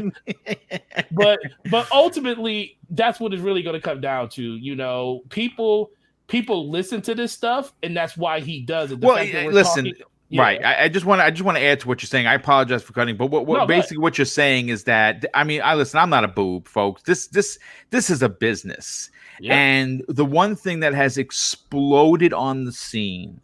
Listen, I'll just kind of just turn this around just for a second. And I'll let you get back to your point. No, go. If you look back for a person like myself, now I was a mainstream media guy for many, many years. But before I used to subscribe to every magazine. I used to wait by the mailbox. I used to read them cover to front to back to front. Loved reading about it. And then when I started hearing about this whole podcasting craze, I subscribed to everybody. The Giant Bombs, both shows. IGN. I used to pay the $29 a year to keep the lights on, right? I used to be one of those guys. Yeah, we'll give you PC codes. I never used them, but I was supporting IGN. I supported them all. Greg Miller's show. I was a huge fan when him and Colin were together. I wouldn't miss it. Even though it was a PlayStation-only show, I loved listening to those guys. And I was a mainstream media guy. And after 2014, I kind of fell out of love with them. And I discovered that there were all of these amazing people and this whole underbelly of community that I find on Twitter that I love being a part of. And when I found that all of these wonderful people that I interact with almost on a daily basis, like they're my family, I gave up on regular media. So the reason why you're going to see Jason Schreier make these outlandish comments is because people like the folks that are on this panel, people that I work with on a weekly basis, we're pulling views away from the Kotakus, from the Giant Bombs, from the IGN. So they have to get creative on how to get those clicks. So I agree with you right there, Forte. Yeah, and the biggest thing is to add to that is he's talking about Xbox, and most people at this point, a lot of people that don't want to really talk about what's going on in the industry now, the first thing that you always do is, this generation's over. We already know Xbox has a lot of things they need to do, and when Xbox has positive stuff come out about it, it just seems like everybody wants to attack it on a consistent basis, which is the main problem I really have with this overall. You know, we don't even know what the system's going to be, and everybody's trying to pick it apart before the thing even. I mean, before we even see what the box looks like. You know, people are picking that apart. And I do like the fact that he came out and he did say that, you know, no, it's not being the development, the actual dev kit isn't in a lot of people's hands and everything. And that's why you're seeing these conflicting reports on how powerful it is compared to PlayStation being way ahead of the curve and having their stuff out readily available for people to see. But me personally, I wouldn't believe anything that comes out of any of these people. Well, not Tom Warren, but anybody's mouth like Jason Schreier, because his whole job is to drum up controversy and stuff. So until I actually see it for myself, why would I believe anything that comes out of his mouth when it comes to that? Because that's ultimately all he's trying to do is just silence critics or silence the happiness of people that, you know, want to play on Xbox and want to enjoy the system they want to enjoy. So ultimately, it really doesn't matter, but it still does suck that he has to inject himself into a conversation that he was not asked to be a part of. Yeah, no, that's funny because our good friend, and I think you might know this guy. His name is Enrique, and he runs the Basement Radio Arcade podcast. He drops a $2 super chat. He says, Rakai from Xbox. I think I butchered that poor man's name. He was on RDX last night, so good on Dealer for getting that dude on. I have not. Yeah, Ricari, yes. I love that dude. I was devastated when he was let go. Nice. Thank God Xbox got him back, because I think that's exactly what they need. I think he's a gamer, and I love listening to what he has to say. You know, I'm dealing with my wife's injury right now. I just haven't had time to. I have barely enough time to put these shows on, let alone listen to anyone else's. But I'm going to listen to RDX. I popped in for a second, say hello. But Ricari, apparently, from according to Enrique on Xbox on RDX last night, agreed with what Jason Schreier said. So I don't know exactly what that means. Because I haven't heard it myself. I am going to listen. And of course, he follows suit by calling Slow-Mo a troll. The nerve of you, Enrique. How dare you? Zemi Games, let me get you. Could call Slow-Mo a troll, sir. I'm sorry. You guys are great. I'm about to be called a troll too. Well, let me ask your opinion on this, because you obviously I send you the show notes in advance. Yeah. And again, there's not a lot to go on. This is more of a an opinion-based topic. I like more facts than opinions, but it's something that we do from time to time. And I thought it was interesting when you see two socialites regarding mainstream media going at it. I thought it was very interesting. What are your thoughts on this, Zemi? Well, I mean, I think that there's, the entire topic is very speculation, oriented, right? We don't really know what's happening here. And until Xbox came out specifically and said something, or someone actually showed us some hard evidence of why a lot of these developers don't have dev kits, we really don't know. It's pretty much all speculation. But as I was reading over the topic, I kind of thought of like 3 different points of what this could possibly mean. The first one is, Xbox might be running on a tighter schedule, and that could possibly be true. Like, how Jason Schreier said, Xbox could possibly not want to show their cards to Sony, which, they're a business. Businesses try to keep their, classified, research and development and all this different stuff as secret as possible, so, competitors won't be able to use that against them. I mean, businesses do that all the time. So, that's definitely a possibility. And then the third possibility is that they've only given a few dev kits out. And this kind of goes with the second possibility. They've only given a few dev kits out to, trusted studios that they know will 100% keep an NDA. But to kind of jump over to what Jason Schreier was saying, believing that Xbox is kind of running on a tighter schedule, I mean, I don't think he's trying to be biased or anything like that. I mean, I don't really follow what he does, but I'm going to give the man the benefit of the doubt. He also the person that released the leak about the Lockhart. Yes, the story that we just did. Okay. Yes, he did. So who's to say that he made this, statement? A bunch of people got angry at him. So then he dug in, he did more research, and he found that leak about the Lockhart. Who's to say that the Lockhart, a second, SKU, a second console, isn't pushing Xbox back, making it where a lot of these companies haven't received their dev kits yet, because that's completely a plausible possibility of what's happening, because Xbox is planning, or rumored to be planning, on coming out with 2 different consoles next generation. That's pushing back them being able to give out the dev kits. They're also not talking about this, so it kind of seems like they want to keep it secret. If the rumor's true, it seems definitely like they want to keep it secret. So maybe that's another reason why they haven't given out dev kits yet. Because they want to make the Lockhart a big announcement, maybe at the Game Awards this year, or maybe at E3 next year. So, all of this is speculation, but I wouldn't necessarily, throw the torches at Jason Schreier yet. I mean, I don't know the guy, that good. He may be the most biased person on this planet. We're all biased whenever it comes down to it. We all are. We all have biases. That's fact. I can understand where he's coming from as well. It's definitely a possibility. He just kind of went on Twitter sharing his opinion. Maybe he did it in the right way. Maybe he did it in the wrong way. Who's to say? I didn't think any of his comments were specifically insulting to anyone. But yeah, I mean, I think that it's a very good likelihood that maybe Xbox is running on a very tight schedule. Maybe they're behind because of that second SKU. Listen, it's going to be interesting. Now, we know that we have an idea that Sony is probably going to have a PlayStation 5 event. And it wouldn't surprise me if we saw maybe this come out in March. Right? I mean, it's just speculation. I have no idea.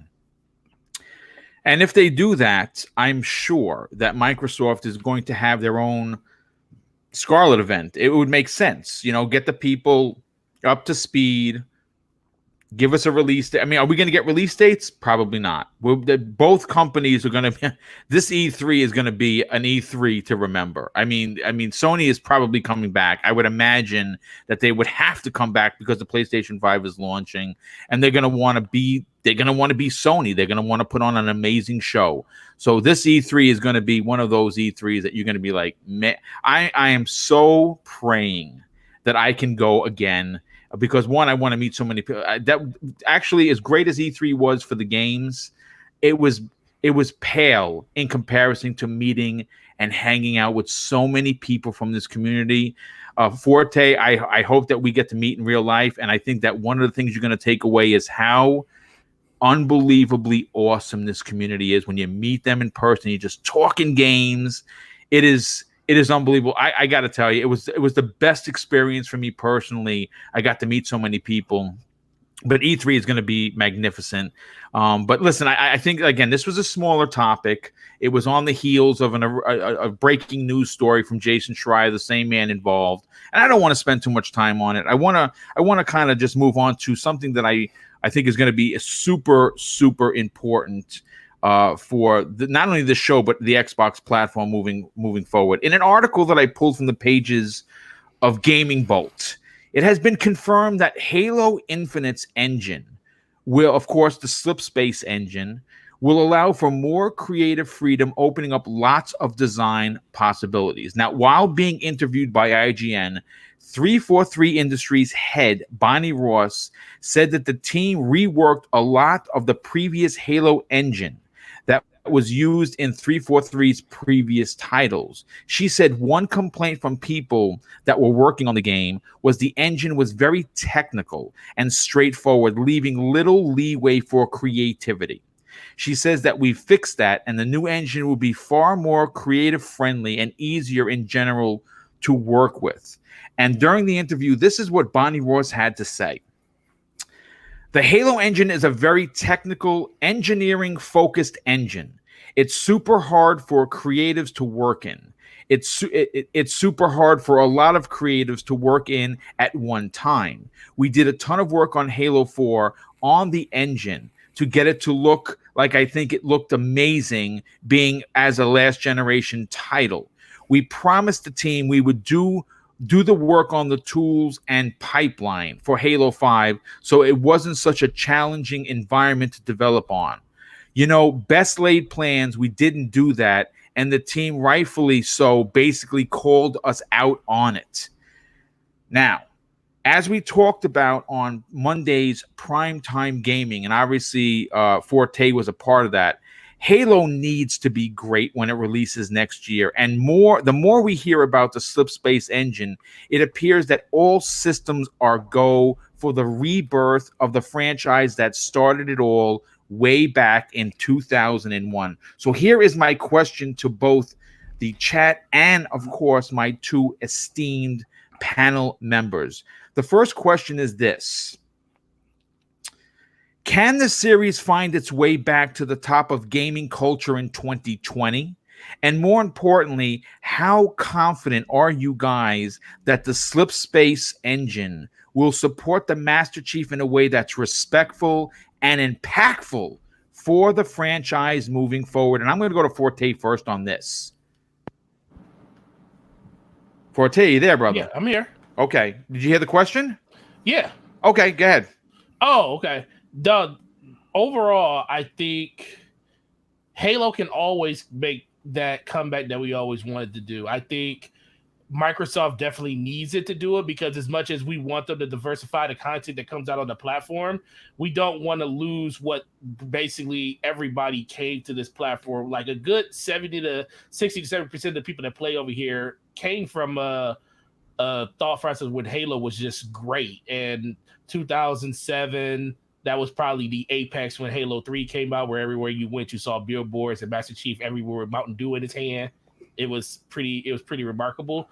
But when it comes to this game, the biggest thing they have to do is try to modify the way that the game is to what the standards of today are. You know, Fortnite wasn't a thing back then. You know, Battle Royale was not a thing back then. Now, I'm not saying I want Halo to be a Battle Royale, but I need Halo to be something that's going to appeal to the younger audience like it appealed to us when we were a younger audience. As of right now, we're the ones that basically keep Halo at that high standard that we remember it at, and we want Microsoft to definitely double down and bring that type of feeling back.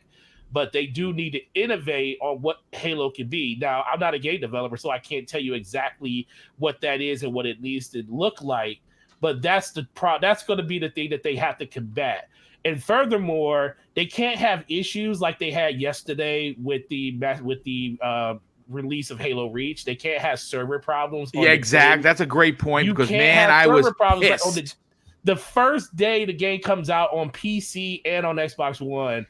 I know, like, I was talking to Slow-Mo. Slow-Mo was not able to launch Halo Reach. Yes, me too. I'm right there with 11:50 at night. Yeah, it's not pretty good. ridiculous. And that's a game, that they know what the code is for. You know, it kind of gave me nightmares of 2013-14 when Master Chief Collection came out and wasn't working day one.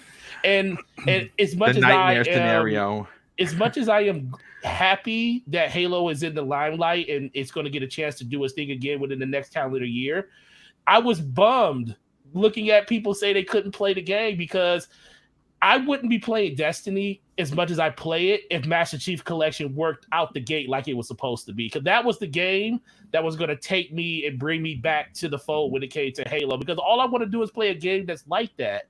And when it didn't work, it frustrated me. And guess what? It kind of made me not care as much about Halo 4 and Halo 5, or especially Halo 5 when it came out. I usually beat a Halo game within the first 2 weeks, that it comes out at the latest. I didn't beat Halo 5 until almost a year later, because at that point it was like, okay, I got the game. Dude, I'm right there with you. I'm right there with you. Yeah, I got the game. It was like 3 years for me.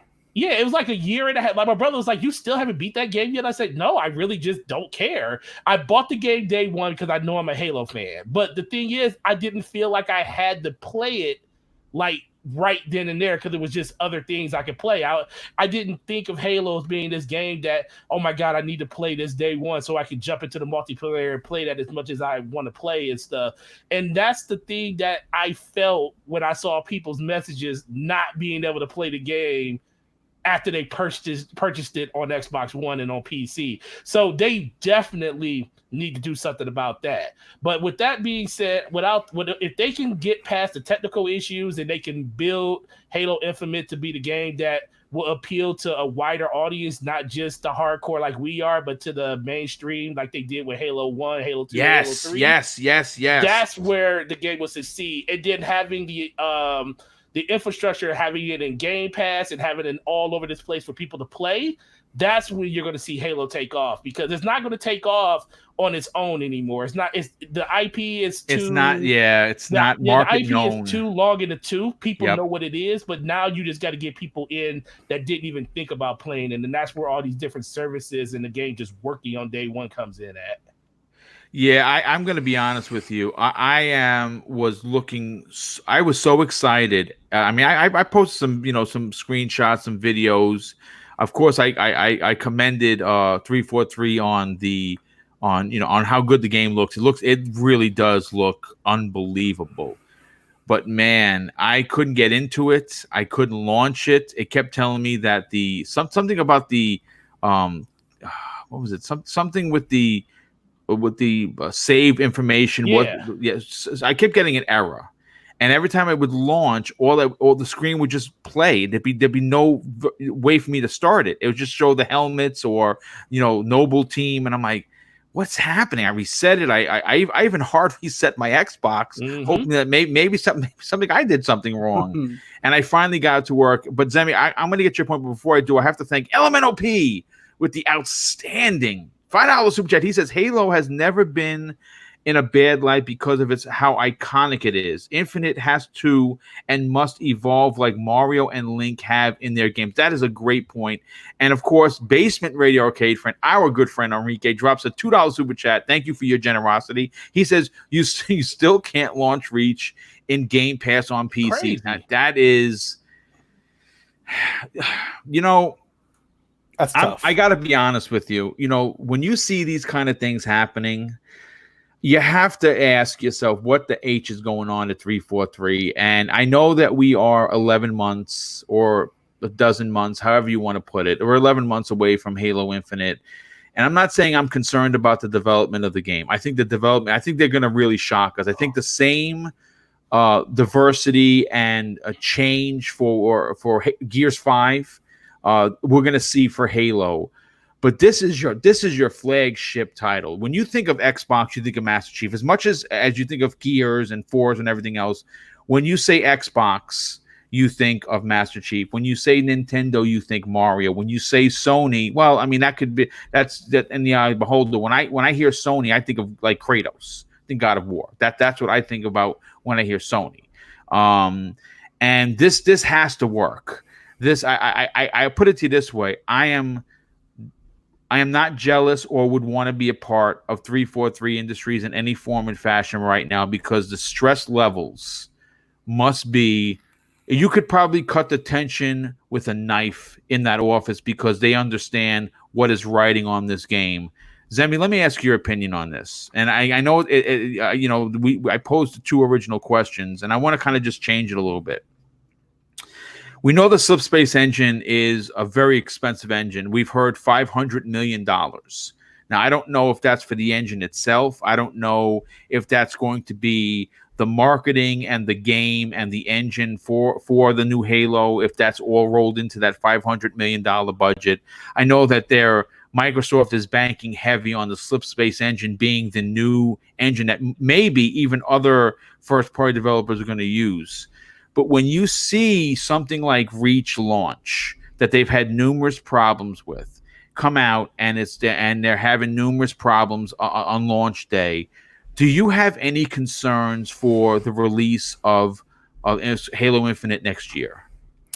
I don't really have concerns of the release of the game. I think the game's going to be good, but what I want for the game is I want the game to be more than good. I want the game to be so good that it gets put back up on that pedestal that, Bungie established with Halo 1, Halo 2, Halo 3. I mean, I remember back in the day, going to like my local game store. It wasn't a GameStop. It was just like this hole in the wall game store. And everybody was just like huddled around a television playing Halo 3. I remember going through my friends list and seeing nobody like playing anything but like Halo 3. Right. Like, and so it's not like that anymore.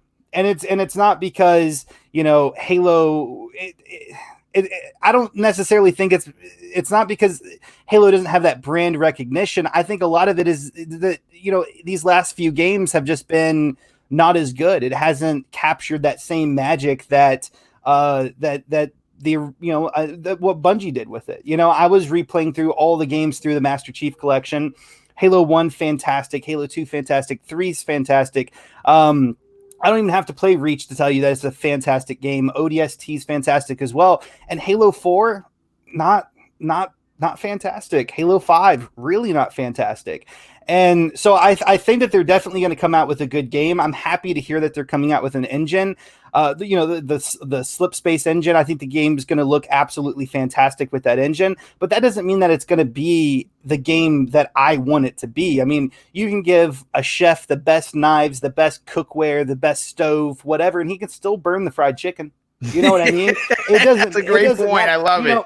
They could be making Halo Infinite on the Cry engine or the Unreal Engine, and they could still make a game to put Halo back up on that pedestal that it used to be. So the new engine's great. You know what I mean? It's great. It's new. It looks phenomenal, but that doesn't mean that they're going to do what I want them to do. I know Halo Infinite's going to be a good game. I'm going to enjoy it. But that's not what I want. I don't want it just to be a good game. I want it to rise up and be what it used to be. And to do that, they're going to have to capture what the old school fans want from the game, but then also, in a safe way, expand onto that to get the newer, younger audience. And I don't really think that they should put a battle royale in the game. And I don't really know what exactly they could do. And that's the challenge. You know what I mean? It's kind of like making the perfect YouTube video. You want a video that is going to be super searchable. A lot of people are going to be able to find, right? Right. But it also has to be something that nobody's done before because it has to be searchable and it also has to be entertaining. And that's really, really hard to do. Any YouTuber out there will tell you that. And that's kind of their challenge. They have to come up with new, innovative ideas that old fans will enjoy and that will also still capture the interest of the new players. But more importantly, keep players there, because Gears of War, you guys were mentioning Game Pass. Game Pass isn't going to keep this game afloat. Gears of War 5, fantastic game. I had a few issues with the storyline and stuff like that. The online is phenomenal, but a lot of people really still aren't playing it. I mean, there's a lot of people playing it, but I go into ranked matches looking for execution. I can't find anybody. You know what I mean? So Gears of War, Gears of War 5, it's a great game. I think 6, they're going to expand on a lot of what they did right, and they're going to make it even better. But, for Halo, just to kind of show like Gears of War, just because it's in Game Pass doesn't mean that it's going to be able to be brought up to that same, pedestal that, in my opinion, Gears of War, 1 and Gears of War 2 established back in the day. So yeah, I think that they have a lot of work. I don't envy any of the people that work at that studio. I don't want a job at 343 Industries. No, I don't even want to test the game. Nope. I don't want any part of that. I wish them the best of luck, and I really want them to knock it out of the park. But even still to this day, like you guys were saying, they're still showing that they can't do even the basic things right. Halo Reach comes out. That game's old. They already have the code for that game. I understand that there's things that pop up. I mean, they're making the game crossplay. They're releasing it on, PC. They got a lot of work. And then, on top of trying to add Halo Reach to the Master Chief Collection, which is something people have been begging for. PC players have been begging to play Halo for the longest time. And it's fantastic that they're doing that. But on top of that, they're also working on this brand new game called Infinite. But even still, there has to be a standard that you got, that the studio keeps, and they have not kept that standard.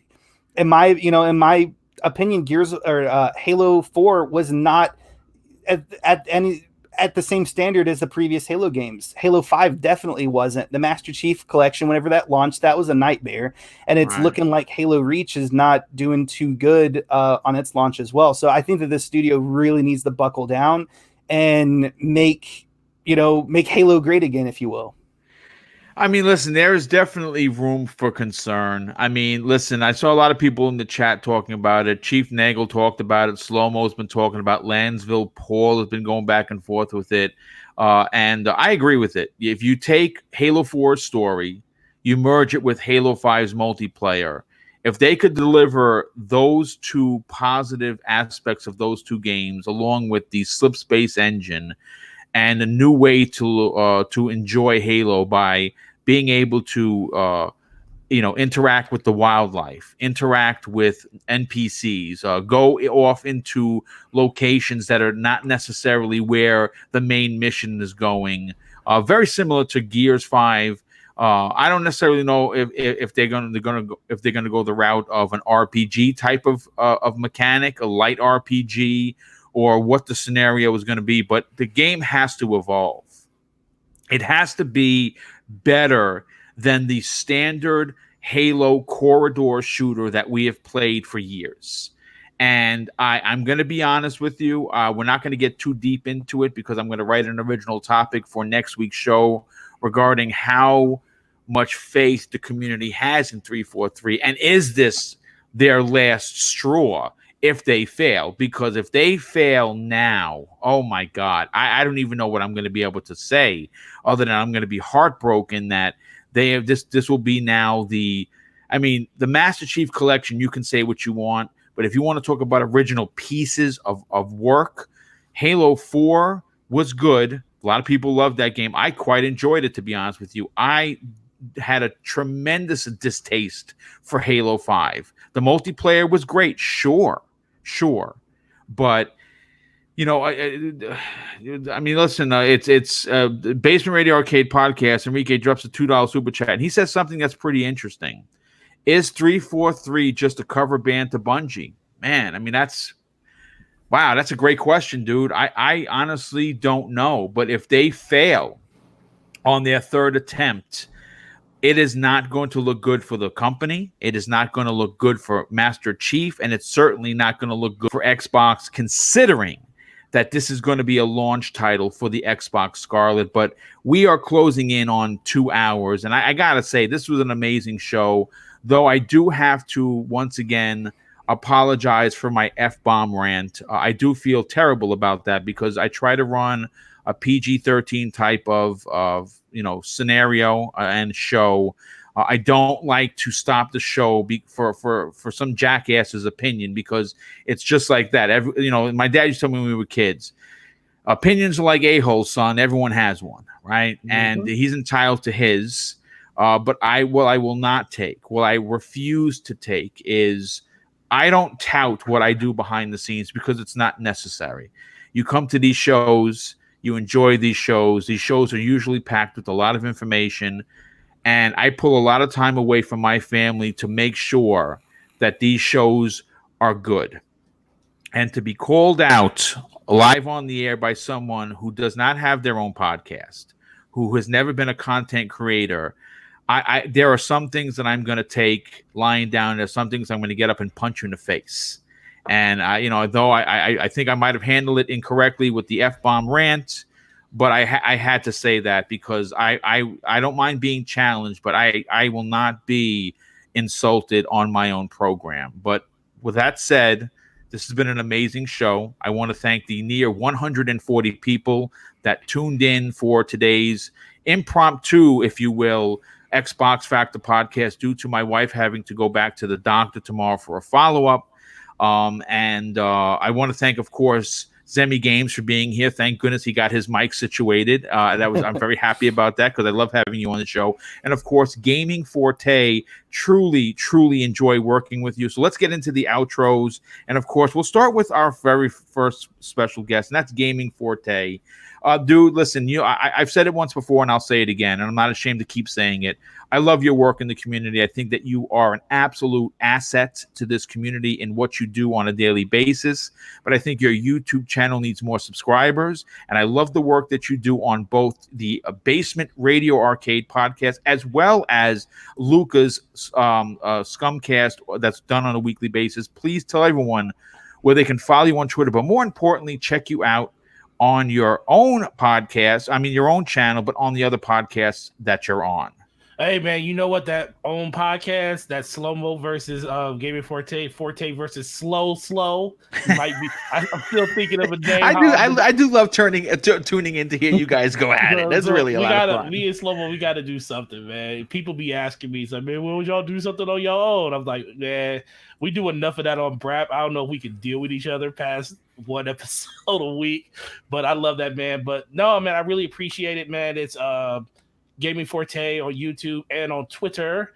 Like he said, Ash and Luca, we do have an official time every Saturday at 7 Eastern, 6 p.m. Central over on the Ash and Lucas channel for some Scumcast love. And then tonight, 9 p.m., Basic Radio Podcast. My man Brap in the chat. Love that man to death. We also got Slowmo Backslap E and B Money. So check us out over there tonight if you want to just hear even more of the stuff that we talked about today. So really appreciate it, Boone. You know I'm always here for you if I'm off work, and appreciate the shouts out as always. Well, listen, dude, it's the least I can do. You're here and you helped me out, and this was, like I said, this was super last minute, and I definitely appreciate that. But of course, Zemi Games. Listen, first of all, dude, thank you for, of course, agreeing to work today instead of tomorrow. I do greatly appreciate that you're on this show. Really, truly enjoy your banter that we have regarding the brand that you love the best, which, of course, is the Xbox brand. Really enjoy what you do for this community. You are definitely someone that has a big heart, and you're always willing to help others.